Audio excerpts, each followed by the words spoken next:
What's up, Chelsea fans, football fans? Welcome back to Chelsea Current Channel. Summer transfer business starts. Here we go. Liam Delap to Chelsea. 30 million 22 വയസ്സുള്ള സ്ട്രൈക്കറിനെ നമ്മൾ sign ചെയ്തിരിക്കുന്നു. ഞാൻ already ഡെലാപ്പിനെ കുറിച്ചൊരു video ഇതിന് മുന്നേ ഞാൻ ചെയ്തിരുന്നു. കുറെ സ്ട്രൈക്കർ ഓപ്ഷൻസ് വരുന്നു എന്നൊക്കെ ഞാൻ പറഞ്ഞിരുന്നു. But finally Delap, I think it's pretty straightforward. Maresca ഡെലാപ്പിനെ അറിയാം, കോൾ പാൽമർ, റോമിയോ ലാവിയ, എല്ലാവരും മാഞ്ചസ്റ്റർ സിറ്റി. ഡെലാപ്പ് അവിടെ നിന്ന് തന്നെയായിരുന്നു. They understand each other, they know each other. നമുക്ക് യൂറോപ്യൻ ഫുട്ബോൾ ഉണ്ട്, plus we won the conference league. The project is kicking and going out live. അതൊരു massive motivation ആണ്. അപ്പൊ ഡെലാപ്പിനെ സംബന്ധിച്ച് സത്യം പറഞ്ഞാൽ it was not much of ഒരുപാട് കൺഫ്യൂസിംഗ് ആയിട്ടുള്ള ഒരു കാര്യമായിരുന്നില്ല. Straight almost yes. Once Manchester United ആ European league, conference league, European league ജയിക്കാത്തതും കോൺഫറൻസ് ലീഗ് ക്വാളിഫൈ ചെയ്ത് ആയി കഴിഞ്ഞപ്പോൾ തന്നെ ഓൾമോസ്റ്റ് നമുക്ക് ആ വാതിലുകൾ ചെൽസിയിലേക്ക് തുറന്നു കഴിഞ്ഞു എന്നുള്ളതാണ്. നൗ ഡെലാപ്പിന്റെ ഡീലിങ്ങിനെ കുറിച്ച് പറയുകയാണെന്നുണ്ടെങ്കിൽ എന്നെ സംബന്ധിച്ച് ഒരു 30 million for 22-year-old striker is a no brainer. ഇനിയിപ്പോൾ അവൻ ഫ്ലോപ്പ് ആയാൽ പോലും നമുക്കറിയാലോ, നമ്മളൊരു പ്ലെയറിനെ സൈൻ ചെയ്യുമ്പോൾ തന്നെ നമ്മളിങ്ങനെ ചാടിത്തുള്ളും. അവൻ അടുത്ത മറ്റേ മറ്റേ റൊണാൾഡോ നസാരിയോ എൻ ഫിലോമിനാണ് നമ്മളിങ്ങനെ സൈൻ ചെയ്തിട്ടുണ്ട്. കുറെ ടെർബോ ടീമോ ഉണ്ട്, ജനറേഷണൽ ടാലന്റും, ലക്കാക്ക, ഹൂസ് ബാക്ക് എന്നൊക്കെ പറഞ്ഞ് നമ്മൾ കുറെ പറഞ്ഞിട്ടുണ്ട്. അതൊക്കെ തള്ളി മരിച്ചിട്ടുണ്ട് ശരിക്കും പറഞ്ഞു കഴിഞ്ഞാൽ. ആ തള്ളിമരിക്കലിന്റെ കൂട്ടത്തില് ഇത് ഞാൻ തള്ളിമരിക്കാൻ ആഗ്രഹിക്കുന്നില്ല. കാരണം നമുക്ക് അറിയില്ല, വി ഡോണ്ട് നോ ഓണസ്റ്റ്ലി ഇതവൻ ക്ലിക്ക് ആവുമോ ഇല്ലയോ എന്നുള്ളത്. കുറെ കാര്യങ്ങൾ പറയുന്നത് യെസ് അവൻ ക്ലിക്ക് ആവും, കുറെ കാര്യങ്ങൾ പറയുന്നില്ല യെസ് അവൻ ക്ലിക്ക് ആവില്ല. ക്ലിക്ക് ആവുന്നതിന്റെ ഫേവർ പറയുന്ന കാര്യങ്ങൾ, അവൻ ഇപ്സ്വിച്ച് എന്ന് പറഞ്ഞ ഒരു ടീമിൽ അവൻ ഓൾറെഡി 12 ഗോൾ അടിച്ചിരിക്കുകയാണ്. അവൻ ട്രാൻസിഷനലി നല്ല അറ്റാക്കിംഗ് ത്രെറ്റ് ആണ്. ചെൽസിക്കെതിരെ അവൻ ഗോൾ അടിച്ചു. He is very good in physically, എന്താ പറയണേ, turning off defenders, good ball striking skills. ഒരു പ്രോപ്പർ നമ്പർ 9. അവനൊരു ലെഫ്റ്റ് വിംഗറോ റൈറ്റ് വിംഗറോ കൺവേർട്ടഡ് നമ്പർ തന്നെയല്ല. അവൻ is a proper number 9. Physically tall, ഒരു ഹെഡിങ് എബിലിറ്റി ഉണ്ട്. ഒരു ചുരുക്കം പറഞ്ഞു കഴിഞ്ഞാൽ നമുക്ക് കാണുമ്പോൾ തന്നെ നമുക്കൊരു തോന്നി ഇവരൊരു നമ്പർ 9 ആണെന്നുള്ളൊരു ഫീല് തോന്നും. ഇവനെ കുറിച്ച് അപ്രിഷിയേറ്റ് ചെയ്യാത്ത ആൾക്കാർ പറയുന്ന ഒരു കാര്യമാണ്, ഇവൻ ഒരു ടോപ്പ് ക്ലബിന് മുന്നേ കളിച്ചിട്ടില്ല, ഒരു 20+ ഗോൾസ് ഇവൻ കോൺട്രിബ്യൂട്ട് ചെയ്ത് ഇവന് പരിചയമില്ല, ഇവൻ യങ് ആണ്, ഇവൻ ആ പ്രഷർ ഹാൻഡിൽ ചെയ്യാൻ പറ്റുമോ നമുക്ക് അറിയില്ല. അപ്പോൾ ഇതും സ്വാഭാവികമാണ്. അപ്പൊ ചുരുക്കം പറഞ്ഞാൽ നമുക്ക് അറിയില്ല, വി ഡോണ്ട് നോ ഇവൻ ചെൽസിയിൽ വന്ന് ക്ലിക്ക് ആവോ ഇല്ലയോ എന്നുള്ളത് നമുക്ക് പറയില്ല. പക്ഷെ എന്നെ സംബന്ധിച്ച് ഡീൽ എന്തുകൊണ്ട് നല്ലതെന്ന് വെച്ച് കഴിഞ്ഞാൽ, ഒന്ന്, let suppose he's A flop.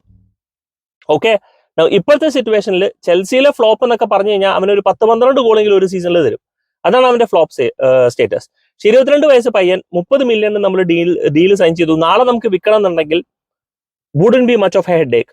നമ്മൾ 2 കൊല്ലം 3 കൊല്ലം വെച്ച് കഴിഞ്ഞാൽ തന്നെ നമ്മുടെ കോസ്റ്റ് അമർട്ടൈസ് ചെയ്ത് കഴിഞ്ഞാൽ തന്നെ നമുക്ക് ആ പ്ലെയറിനെ വിൽക്കണം എന്നുണ്ടെങ്കിൽ നമുക്ക് വിൽക്കുകയും ചെയ്യാം. അവൻ വലിയ ശമ്പളത്തിലല്ല നമുക്ക് വരാൻ പോണേ, നമുക്ക് വലിയ തലവേദനയില്ല. സോ ഒരു ലോ റിസ്ക് ഡീലാണ്. റിസ്ക് ഡീൽ എന്നൊന്നല്ല, പക്ഷെ this is a low risk deal. നമുക്ക് ഒരുപാട് ഇതിനെക്കുറിച്ച് ടെൻഷൻ അടിക്കേണ്ട ഒരു കാര്യമില്ല. 22 വയസ്സ് പയ്യനാണ്. അവൻ ഇനിയും പ്രൈമിലേക്ക് പോകാനുണ്ട്. 23, 24, 25 വയസ്സൊക്കെ ആകുമ്പോഴത്തേക്കും പ്രൈമിലേക്ക് എത്തുള്ളൂ. ഒരു 2-3 കൊല്ലം ഉണ്ട് അവന് പ്രൈമിൽ വരാനായിട്ട്. അപ്പൊ എങ്ങാനും ഫ്ലോപ്പ് ആയി കഴിഞ്ഞാൽ ക്ലബ്ബുകൾ വിൽ സ്റ്റിൽ ബി ഇൻട്രസ്റ്റഡ്. അപ്പൊ അത് നമ്മളെ സംബന്ധിച്ച് ഒരു മാസീവ് അഡ്വാൻറ്റേജ് ആണ്. പിന്നെ രണ്ടാമത്തെ കാര്യം, ക്ലിക്കായു, വൈ നോട്ട്? നമുക്കില്ലാത്തൊരു കൈൻഡ് ഓഫ് പ്രൊഫൈലാണ് അവൻ. എനിക്ക് സംബന്ധിച്ച് മാർക്ക് ഗെയു നമുക്ക് പറ്റിയൊരു പ്രൊഫൈൽ ആയിരുന്നു. പക്ഷെ Mark Guehi somewhere still raw. Even Delap കുറേ കൂടെ ബെറ്റർ റൗണ്ടഡ് മാർക്ക് ഗെയു ആണ്. മാർക്ക് ഗെയുവിനെക്കാളും കുറച്ചും കൂടെ കുറെ സ്കിൽ സെറ്റ് ഉണ്ട് അവന്റെ കയ്യിൽ. കുറെ ചാനൽസ് റൺ ഡൗൺ ചെയ്യും, പ്ലേയേഴ്സിനെ ഹോൾഡ് അപ്പ് ചെയ്യാൻ അറിയാം, അത്യാവശ്യം ലിങ്ക് അപ്പ് ചെയ്യാൻ അവന് കാര്യങ്ങൾ അറിയാം. He knows മെറസ്ക, he knows the system, he knows premier league. അപ്പൊ അതൊരു അഡ്വാൻറ്റേജ് ആണ് എന്നെ സംബന്ധിച്ച്. സോ മാർക്ക് ഗിയു കുറെ കൂടി ഇംപ്രൂവ് ആയാൽ എങ്ങനെയുണ്ടാവും എന്നെ സംബന്ധിച്ച്, that's what Delap is, and that's massive for me. So നമുക്കില്ലാത്തൊരു പ്രൊഫൈൽ, നമുക്ക് ആവശ്യമുള്ളതുണ്ടായിരുന്ന ഒരു സ്ട്രൈക്കർ, ഇത്രയും നാളെ നമ്മൾ കരഞ്ഞുകൊണ്ടിരിക്കുന്ന ഒരു പ്രൊഫൈൽ ആയിരുന്നു. And finally we sign him and I'm happy. This is fast business. ഇനിയിപ്പോ അവൻ ക്ലബ് വേൾഡ് കപ്പിൽ അവൻ അവൈലബിൾ അല്ല, കാരണം അവൻ Under-21 ഇംഗ്ലണ്ടിന് വേണ്ടി കളിക്കാൻ പോകും. പക്ഷെ അത് കഴിഞ്ഞിട്ട് വരുമ്പോഴത്തേക്കും പിന്നെയുണ്ട് ക്ലബ് വേൾഡ് കപ്പിന്റെ ബാക്കിയുണ്ടാവും.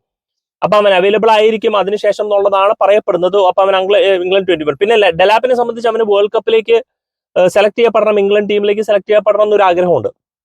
അപ്പൊ അതും അവനെ സംബന്ധിച്ച് ഒരു മോട്ടിവേഷൻ ആണ്. So good deal bro, absolutely good deal. And that's not it. നമ്മൾ ഇനിയും ഒരു സ്ട്രൈക്കറിനെ സൈൻ ചെയ്യാൻ പോകണമെന്നാണ് പറയുന്നത്, വിച്ച് ഇസ് മാസീവ്. ഒരു സ്ട്രൈക്കറിനെ നമ്മൾ മാർക്കറ്റിൽ രണ്ടാമതൊരു സ്ട്രൈക്കറിനെ സൈൻ ചെയ്ത് കഴിഞ്ഞാൽ എന്നെ സംബന്ധിച്ച് എന്താണെന്ന് വെച്ചാൽ, forget about the second striker, എന്നെ സംബന്ധിച്ച് ഇവന്റെ മേലിൽ പ്രഷർ കുറയും, എക്സ്പെക്ടേഷൻസ് കുറയും. ഓൾറെഡി നിക്കലസ് ജാക്സൺ ഓൾറെഡി ഉള്ള സ്ഥിതിക്ക്. So what about Nicolas Jackson?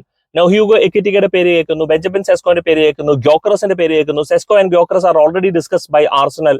So അതിൽ പോയാൽ മറ്റുള്ള ഒരു പ്ലെയർ വരും. എക്കിറ്റിക്കെ ലിവർപൂളും ഡിസ്കസ് ചെയ്യുന്നുണ്ട്. ഇപ്പൊ Ekitike is nothing but a well rounded ജാക്സനെക്കാളും ബെറ്റർ റൗണ്ടഡ് ആണ്. പക്ഷേ still lot of issues with Ekitike. അവനൊരു 80-82 മില്യൺ പറയുന്നുണ്ട്. സോ അങ്ങനെ ഒരു പ്ലെയറിനെ സൈൻ ചെയ്താൽ ഡെലാപ്പിന്റെ മേലൊരു പ്രഷർ കുറയും. കാരണം സ്വാഭാവികമായിട്ടും pressure will be more on who's more priced. അതാണ് വേറൊരു അഡ്വാൻറ്റേജ്. അപ്പൊ അതുകൊണ്ട് രണ്ടാമതൊരു striker, man, we are serious, we are bloody serious in this transfer window. I'm happy. As a Chelsea fan, I'm happy. Top 4 Europa Conference League, now a number 9. ഇനി ഒരു number 9 നമ്മൾ sign ചെയ്യാൻ പോകുന്നു. So what about mister ജാക്കി ജാൻ? എനിക്ക് തോന്നുന്നു ജാക്കി ജാൻ ആവും നമ്മുടെ left winger എന്ന് എനിക്ക് തോന്നുന്നു. Shall be interesting. ജാക്കി ജാന്റെ ഡെവലപ്മെന്റ് എന്താണെന്നുള്ളത് നമുക്ക് കണ്ടറിയാം, അവൻ നിൽക്കുവോ പോവോ എന്നുള്ളത്. But overall good serious business by Chelsea so far. Good start to the summer transfer window. Let's see what happens next. Do let me know, guys, your thoughts in the comment section. Thank you so much for watching. Signing FSK from Chelsea Car.